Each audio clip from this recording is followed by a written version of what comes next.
Hi అండి. చిన్నయ్య దేవుడు పాండవులలో ఒకరైన భీముడే ఈ చిన్నయ్య దేవుడు. మనం ఈరోజు ఈ చిన్నయ్య దేవుడు గురించి తెలుసుకోబోతున్నాం.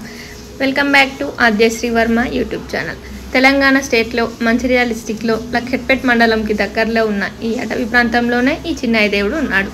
మట్టి రోడ్డు, పచ్చని పొలాలు, చుట్టూ అడవి, ఈ ప్రయాణం సాగుతుంది. వింటుంటే ఆహ్లాదంగా ఉంది కదా.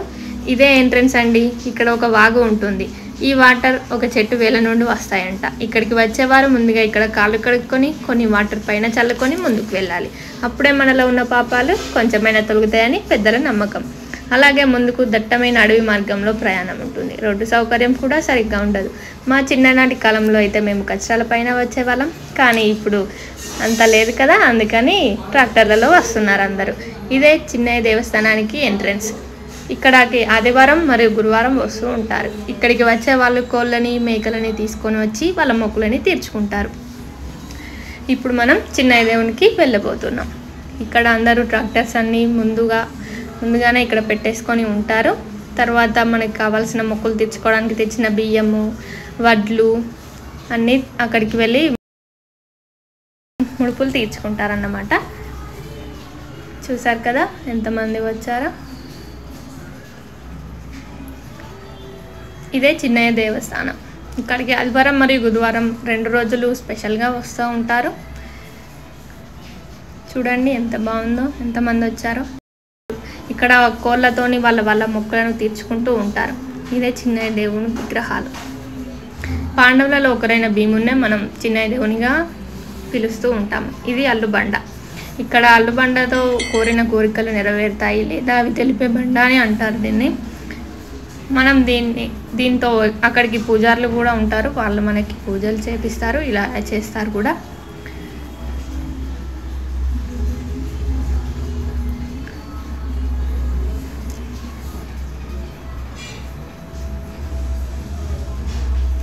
దీన్నే అల్లుబండ అంటారు. దీంతోనే ఇక్కడ మనం కావాల్సిన కోరికలను తీరుతాయా లేదా అని కూడా తెలుసుకోవచ్చు ఈ అల్లుబండతోనే. చూడండి ఈ అమ్మ ఎలా చేస్తుందో.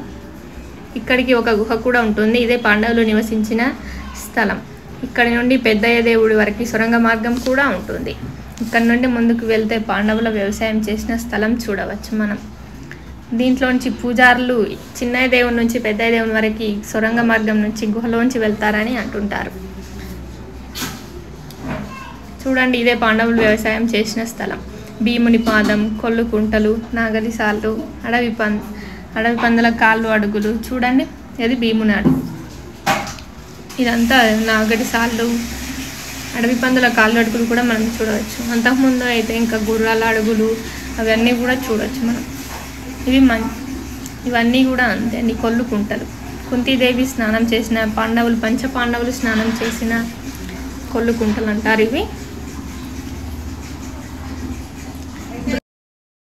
భీముడు, నకులుడు, సహదేవుడు స్నానాలు చేసిన కొల్లు కుంటలండి ఇవి. ఇక్కడ నుంచి మనకి మంచు కొండలు కనిపిస్తాయి. ఇక్కడ ఎంత చప్పట్లు కొడితే అంత వాటర్ వస్తాయని నమ్ముతుంటారు, కానీ ఈ వాటర్ ఎక్కడి నుంచి వస్తాయో ఇప్పటికీ ఎవరు కనుక్కోలేకపోయారు. చూడండి వీళ్ళు ట్రై చేస్తున్నారు. మనం ఎంత ఫాస్ట్గా చప్పట్లు కొడితే అంత మంచిగా వాటర్ వస్తాయి. ఎంత సౌండ్ పెద్దగా చేస్తే అన్ని ఎక్కువ వాటర్ వస్తాయి, కానీ ఈ వాటర్ ఎక్కడి నుండి వస్తాయి అన్నది మాత్రం ఇప్పటికీ ప్రశ్నార్థకంగానే ఉంది. ఇక్కడ నుంచి రిటర్న్ అయిపోయినాం. ఇక మనం తెచ్చుకున్న కోడి కూర, మందు కానీ ఎంజాయ్ చేయడం. ఇక్కడ తెల్లకల్లు దొరుకుతుందండి. ఇక్కడ ఇదే స్పెషల్.